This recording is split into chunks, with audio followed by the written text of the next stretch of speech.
Hello everyone, welcome to my Hot Wheels Redline collection.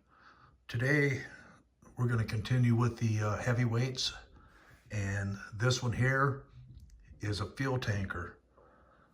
And I'm not sure how many people know on the fuel tanker, this one came out in 1971, and during the process of making the metal there was a lot of impurities in the metal, and when they would put the cars together and the metal would try to cool, it didn't stretch, and they became what's called crumblers.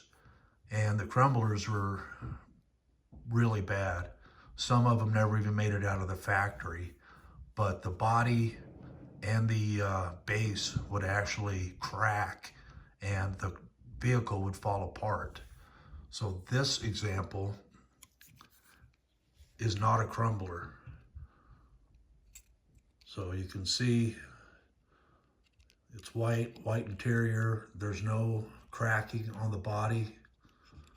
If you look at the bottom of the base, you can see that that base is pretty good. It has a little pitting in it, which I'm sure is from the impurities when the car was cast and put together.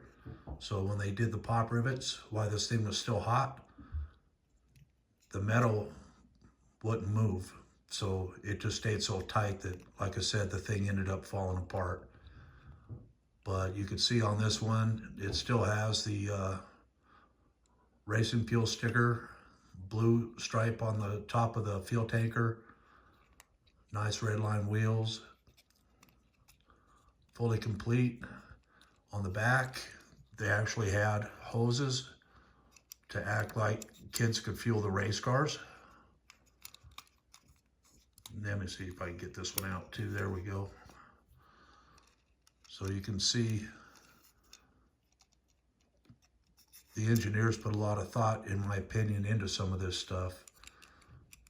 No cracks in the glass. And I'm not sure if I said it, but these were all made in Hong Kong. And I think that's about all I have on this guy. Thank you for watching.